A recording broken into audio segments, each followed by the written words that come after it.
Hello everyone, this is the video for standard 6 bio, and in this video I'll be teaching the human body digestive system, that is chapter 3.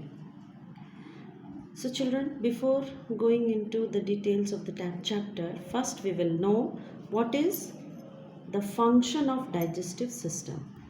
So as in our body there are several systems to carry out the different functions of the body, like that digestive system is the system of organs which help in the process of digestion.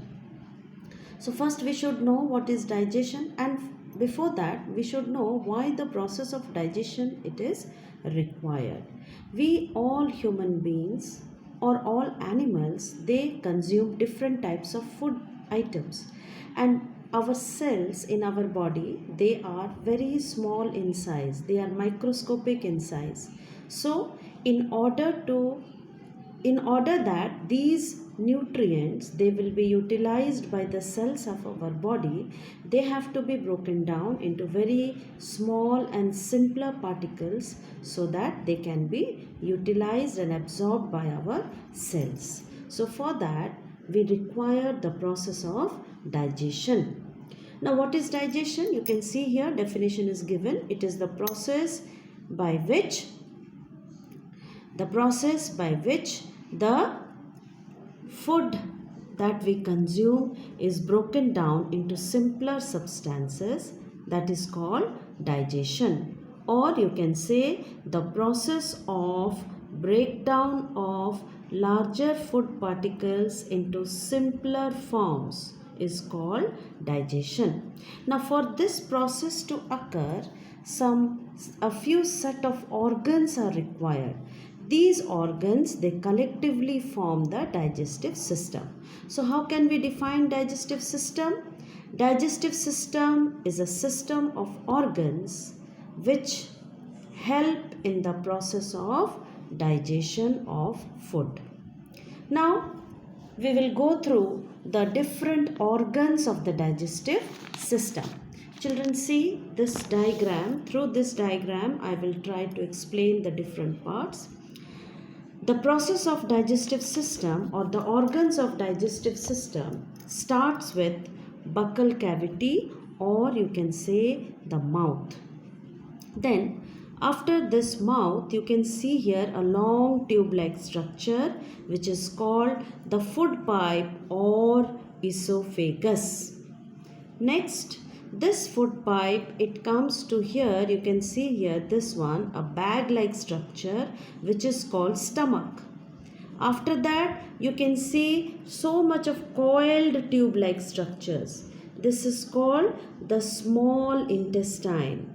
Then from here the next part is this part, that is the large intestine, and finally this is the last part of the large intestine which is rectum, opens to outside through anus. Now these are the main parts. Along with this there are some additional parts which help in the process of digestion. One, you can see here this liver. Liver, it is a gland of the body, largest gland of the body, which secretes some substances, that is bile, which helps in the process of digestion.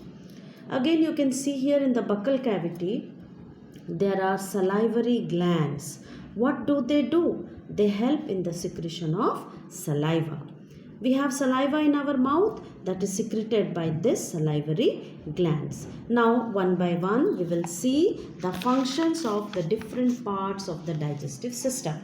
First part, buccal cavity. This is the mouth, and what is the function of this buccal cavity? Process of digestion starts here, and what happens in the buccal cavity is, in the mouth all of us we have teeth. Now this teeth help in breaking down of the larger food pieces into smaller particles, and that process is called mastication. Process of chewing of food by the help of teeth is called mastication.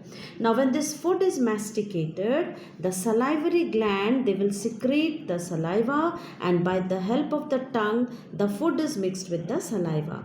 Now this saliva, this contains one enzyme called salivary amylase. Now the question arises, what is an enzyme? Enzymes are the specific chemicals which are used in the process of digestion, or they help in the chemical reaction. Now here salivary amylase acts as an enzyme, and this enzyme helps in the breakdown of starch into maltose. What is this starch, children? The food that you eat, you are eating different types of nutrients, carbohydrates, fats, proteins, vitamins and minerals. So in this digestive system, by the help of the different secretions, the different types of nutrients are digested into simpler forms. Now this starch, it is a large form of carbohydrate which cannot be absorbed, which cannot be taken by our cells. So it is broken down into simpler form called maltose. Now, so in the mouth what happens? Starch is converted to maltose. The next part of the digestive system I have shown in the diagram, that is the esophagus. What is this esophagus? It is a food pipe and it is a long muscular tube-like structure. And what happens in the esophagus is only there is passage of food. You can see the food particle here, contraction, relaxation. By this contraction and relaxation of the muscles, the food is passed along the esophagus and goes to the stomach. No digestion of food takes place in the esophagus. Next, after esophagus, the food is coming to the stomach. Now, as you have seen in the diagram, the stomach, it is a bag-like structure. So, food is stored here in this bag-like structure, and in the stomach, the secretions are hydrochloric acid and gastric juice. Now what does this hydrochloric acid do? It kills all the germs which enters through the food. And this digestive juice, it contains the enzymes pepsin, and there is one more, that is renin. So this pepsin helps in converting proteins into peptones, and renin helps in converting casein into para-casein. Renin is an enzyme which is mostly present in small children, infants up to the age of 6 months, because that time they drink only milk. This milk protein can be digested. So this is the digestion of food in the stomach. Next we have liver. Liver is the largest gland in the body, and this liver produces bile. This bile juice, it is released from the liver. From here it is released, but it gets stored in the gallbladder. You can see here one small bag-like structure. Here this bile which is secreted by the liver by the help of a duct. You can see this portion. By the help of one duct from the liver, this bile goes to the gallbladder and it is stored there. And when digestion is required from the gallbladder, this bile will be secreted or it will be released. So then the food from the the stomach, it moves to the small intestine. Small intestine is the most important part of the digestive system, because here digestion of food is completed and absorption of food takes place. Now small intestine, it is divided into 3 major parts. First part is duodenum, second part is jejunum, and third part is ileum. So small intestine has 3 parts. Duodenum, this is the part from the stomach which arises, this tube, this is the duodenum. When it enters here inside, the smallest part is the jejunum, and this longest coiled part of the small intestine is the ileum. Now we will see in each individual part what function does it perform. Now this duodenum, what happens? Most of the chemical breakdown of food takes place. Then in the duodenum, what happens? As I told you, the bile from the gallbladder comes to the duodenum. From the gallbladder, when the food reaches the duodenum, the gallbladder will release the bile. And what else it will have? Duodenum will have gastric and pancreatic juices. Now this bile, what it will do? It will convert the large pieces of fats into smaller particles. There is no other function of bile. It will simply convert large fat particles into small droplets, so that on these small droplets of fats, the enzyme lipase will act on fat and convert it into fatty acid and glycerol. This all things takes place in the duodenum, children. Second thing, what happens in the duodenum? Starch is converted into maltose by the help of an enzyme called amylase. Third enzyme is trypsin, that is helping in converting proteins into peptides. So, in the duodenum, three reactions takes place by the help of three different enzymes. Now, after duodenum, the food will pass to through the jejunum. Again, jejunum, there is no digestion. Simply, it will allow the passage of food from the duodenum to the ileum. Now, ileum is the highly coiled part of the small intestine, and this is the part where digestion is completed and absorption takes place. And what happens in this ileum? In ileum, you can see here, these are the different enzymes: erepsin, maltase, sucrase and lactase. Erepsin converts peptides into amino acids. Maltase converts maltose into glucose. Sucrase converts sucrose into glucose plus fructose. And last, lactase converts lactose into glucose and galactose. Now children, you can see here, these are the simplest form of food. Amino acid is the simplest form of protein. Glucose is the simplest form of carbohydrate. Glucose and fructose, again simplest form of carbohydrate. Glucose and galactose, simplest form of carbohydrate. So carbohydrates and proteins are digested in this form, and fat, simplest form is fatty acids and glycerol. So we see here that in the small intestine, in the three parts of small intestine, the process of digestion is completed, and in the ileum, after digestion is completed, now absorption will take place. Let's see. Before going into absorption, there is a revision zone, children. I hope you will do it all by yourself. Still then I have done it for you. You can see that. Next we come to absorption. So absorption of food. What is this process? It is the process by which the digested food is absorbed by the walls of the small intestine. So for that absorption, you can see the picture here. This wall of the intestine, it is thrown into numerous finger-like projections, and these individual ones, they are called villus. These are called villus, and plural is villi. So what is villi? The finger-like projections which arise from the wall of the small intestine and helps in the absorption of food. So what happens in the small intestine? The ileum, wall of the ileum throws itself into numerous villi, and this villi function is increase the surface area of inner walls for absorption of digested food. Clear? So in this villus, there is, you can see here, you can see in the diagram, blue and red blood vessels. Red are the arteries, blue are the veins. So from this villus, through this blood vessels, the food is absorbed into the villus, and by the help of this blood, it is transported to different parts of the body. After absorption comes assimilation. What is this assimilation? Assimilation is the process by which the food which is absorbed by the villus, it is carried to different cells of the body and they are used there.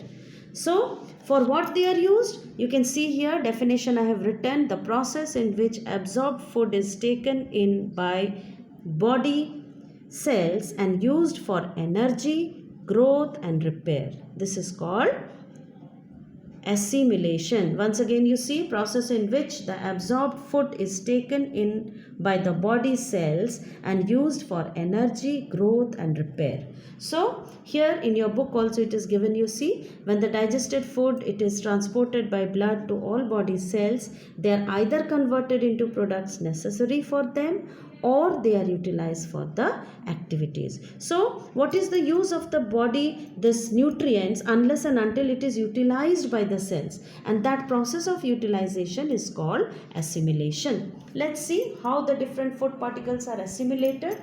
Glucose, it is broken down, you know very well, glucose breaks down to release energy by the help of oxygen. And what does it produce? Carbon dioxide, water, and energy is released. Next product of digestion, amino acid, they help in the growth and repair of worn out cells. And what is the function of fatty acids and glycerol? They are stored below the skin as energy reserves. When our body does not get enough energy from glucose, then the fat which is stored in our body, that provide us extra energy. Now the next process of digestive system is the egestion. So what is that egestion? After the absorption of the food, the undigested food material, it is released out of the body. That process is called egestion. So how will you define egestion? It is the process of release of undigested food material from the body through the anus is called egestion. Now egestion takes place. Next part after small intestine is the large intestine, as I told you in this picture. So large intestine, you can see here, this is the large intestine. It is divided into colon, see here, colon and rectum. This part, this entire portion, this is called colon. This portion is called colon, and this part is the rectum. So see here, in the colon, what happens? When the food passes through this colon, when this undigested food passes through the colon, then the water which is present here, that is absorbed in the walls of the large intestine.